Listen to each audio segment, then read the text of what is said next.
in the red corner, we have Mont, Praram, who is 16 years of age, at a height of 164 centimeters, weighing 103.8 pounds, and has a fight record of 45. Jimmy and Joe Comerford Muay Thai. We're getting into the fourth and this is the main event of the afternoon. So here we are for round one, scheduled for 5. Mont Praram in the southpaw stance. Tanu Ngern in orthodox. So a bit of a battle of the stances here, Jimmy. Very common theme in Muay Thai, but southpaws tend to have the advantage over orthodox because you don't tend to train with too many southpaw fighters. Very good point, especially when you're a pad holder as well. If you're holding pads, it's very hard to switch the way you do pads, which people don't realize. If you're training for a southpaw fighter, you've got to change the way that you do pads as well. My favorite matchups are southpaws against orthodox. And just going back to the pad work, it's more than annoying, to say the least, to hold for a southpaw because often that left kick is so powerful and that side of your body's not conditioned for taking the kicks of a southpaw. Absolutely, yeah. I mean, that is usually the case in training camps as well, and a lot of people blame their trainers for not being able to do southpaws. And usually in these first rounds, Joe, we don't see much action. We see a lot of information being taken, but already we're seeing Mont Praram press on Tanu Ngern and just start attacking the leg already. I mean, there's a reason why Mont Praram is a champion. The boy has got it all, an absolute phenom. I mean, in regards to like experience in Muay Thai, 45 fights is not that much experience. Even though he's about 16, 17, a lot of fighters will have probably had about 70 to 80. So, you know, he's still kind of new to the game, but has a lot to show here. And he's been showing people a lot on the stadium circuit. He's one of the most talked about fighters at the moment. I mean, look, Mont Praram, you can already see his range is fantastic. He flicks that jab out there without exerting too much energy just to find the range. So Mont Praram, to find his range this early on in a fight, shows what a great fight IQ he has. Look at that beautiful skip-in, step-up knee. Just slaps the lead hand down, follows up with the left knee, and turns the whole hip into it. Beautiful work there by Mont Praram. Yeah, a dominant southpaw tends to dominate divisions, and that is the classic case in all combat sports. A good southpaw will dominate a fight. That's right, goes for the outside leg kick there from Mont Praram. Still measuring the distance. Tanu Ngern really just trying to edge his way to find the right distance to throw off his own attacks. But he needs to move on the outside of that lead leg. That is the end of round one. We'll be back in just a moment. This is the main event of the afternoon, so make sure to stay tuned. We'll be back in just a moment. Empire website for all your training needs. So here we are for round two, continuing the action. Mont Praram with a very dominant round one against Tanu Ngern, just really trying to edge forward to find his range. And of course, make sure you stay with us for our last bout. Pet Song taking on Ploy Rung Pet. Okay, this is the second round of the fourth fight. Mont Praram being very much in control. Tanu Ngern seems to be trying to find his footing, trying to find his confidence. But Mont Praram has just been relentless and very calm with this back foot fighting and this very much a counter southpaw. And he gets his opponent into the clinch just now. And an elbow upstairs by Tanu Ngern. Very nicely timed by Tanu Ngern. As Tanu Ngern continues to just edge forward ever so carefully, trying to mitigate the southpaw kick of Mont Praram with a big face teep upstairs and a little pitter-patter flurry from the man in the red shorts. Mont Praram with just a beautiful side teep to the cheek of Tanu Ngern. And he looks so effortless when he did that, showing great athleticism, as I always like to say, Joe. Beautifully done by Mont Praram. And just as I shudder in my seat from that terrible English from the Englishman sitting beside me, it looks like there's a bit of Vaseline or something that's just fallen off one of the fighters. I'm not sure what it was. Was it a mouth guard? I thought it was a mouthpiece, but the ref does not seem concerned. So maybe the referee's either not a dentist or it was a bit of tape from the glove or maybe the armband of one of the fighters. Both fighters now in the clinch and less than a minute to go of round number 2. A very fast-paced second round, and I'm sure in the third round it's going to be absolute fireworks as well.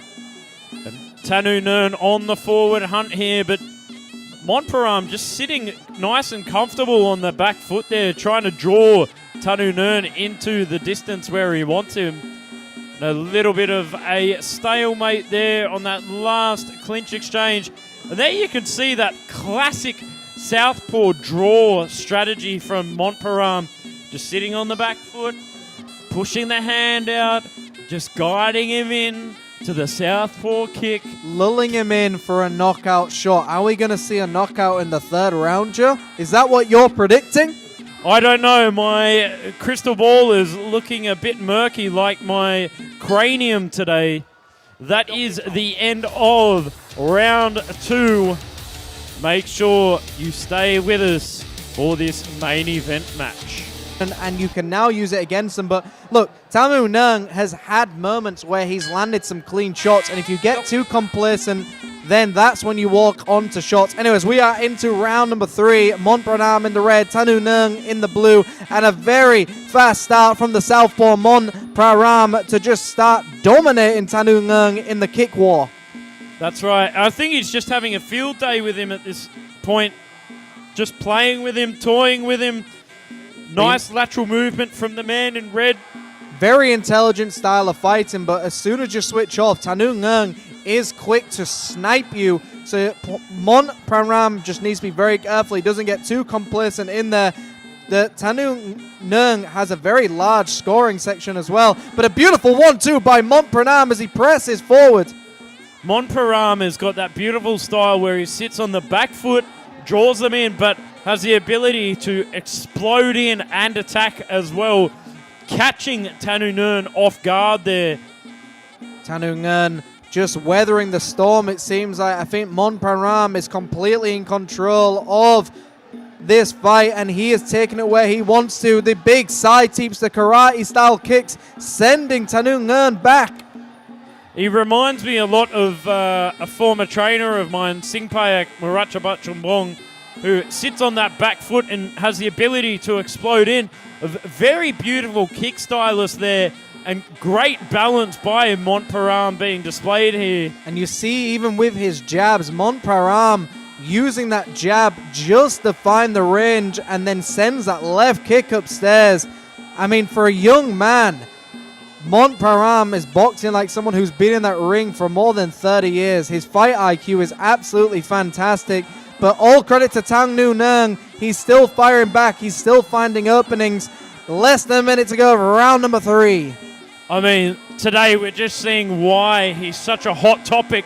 Catches the leg, sweeps Tanu Ngern off his feet. And I'll tell you what, with this beautiful style, he is sweeping me off my feet as well. And that is true, ladies and gentlemen. Joe Comerford Muay Thai is on the floor right now as we speak. Mont Praram in the center of the ring, sends a right hook, but Tanu Ngern lands a nice body shot to Mont Praram and gets his attention quick. Beautiful side teeps there by Mont Praram, really separating the distance engagement from Tanu Ngern there, not allowing him to come forward and throw anything dangerous inside the clinch now. Just locks up, shuts it down, pushes his hips against it so he doesn't get any knees up from the blue corner.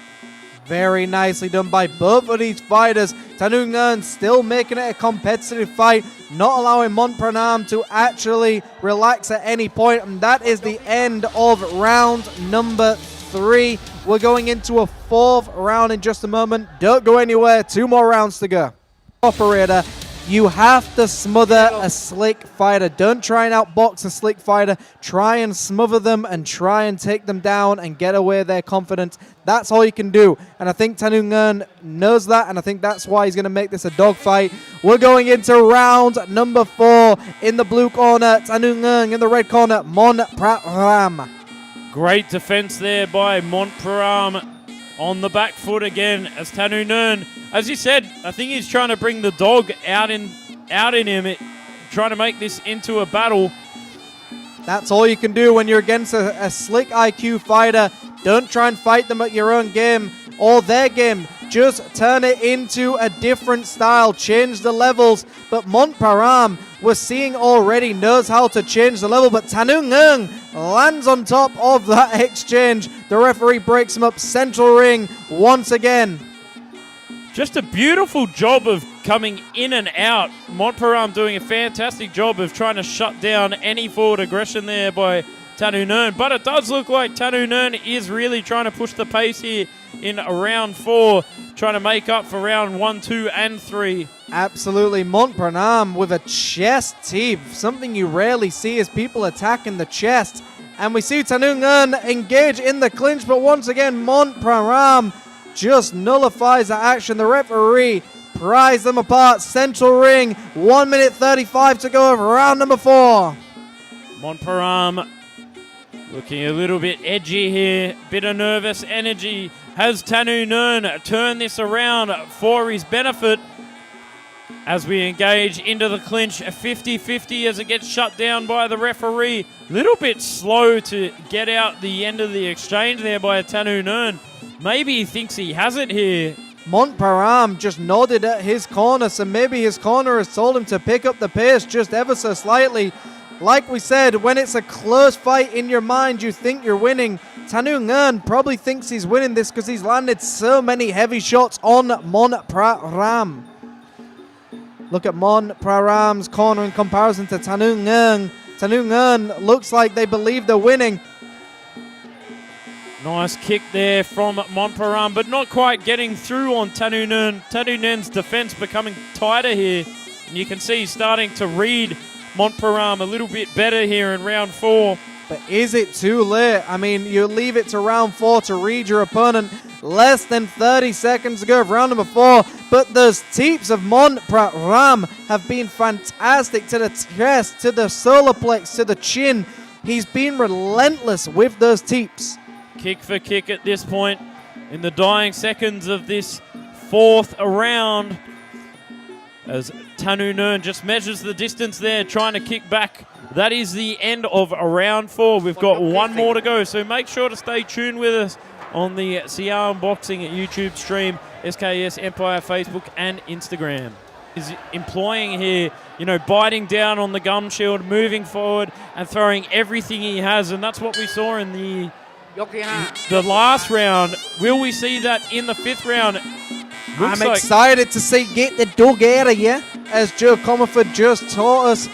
Mont Praram in the red, Tanu Ngern in the blue.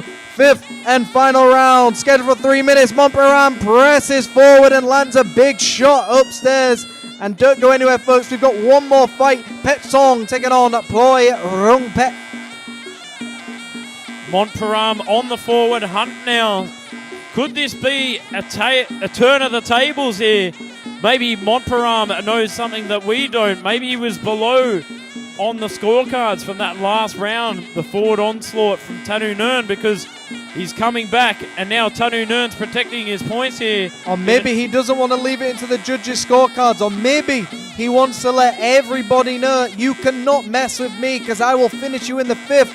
It's all mind games for the later round. You're paying dividends for your later fights. Look at that offensive teep from the side, like Samat Payakaroon back in the day, throwing the teep from the side straight into the midsection, almost like Damian Alamos as well in his last fight, knocking out his opponent with that vicious side teep. Damian's actually fighting today in Australia, so shout out to him. Good luck to him, Sinkau, the legend himself. And we see Mont Praram pushing forward now, and it looks like Tanu Ngern is now on the back foot and clinching Mont Praram as he comes forward halfway through the 5th round of this main event. And Mont Praram lands a beautiful left shot to the midsection. We see the red mark on the chest of Tanu Ngern. Can Tanu Ngern survive this 5th final round, or is he trying to protect his points? I'm not sure. And he's going for the old Muay Dern strategy, trying to walk Tanu Ngern down. Tanu Ngern wraps him up. The referee pries him apart. We're back in central ring. Less than a minute to go for round number 5. Tanu Ngern on the back foot. Mont Praram marches forward. And now both fighters in the clinch once again. 37 seconds to go. How is this fight going to end, Joe? What a main event this is right here at Omnoi Stadium, leaving nothing to the judges back in center ring. And Tanu Ngern Mont Praram just continuing to walk forward, which is very unlike his style, throwing heavy haymakers, really trying to take the head off of Tanu Ngern here. Like you said, maybe he thinks or knows he's behind on the scorecards or something here, but he's not allowing that 5th round to go anywhere but his. We're going to see Tanu Ngern just cheering. He thinks he's taking this. Joe, I know I don't like to give away what I think, but who do you think's won that one, Joe? Well, I think just from the reaction of Tanu Ngern, then I think it could probably go his way. And it has gone the way of the man in blue, doing a phenomenal job of taking the fight to Mont Praram there. Who knew the man in blue would take it from you?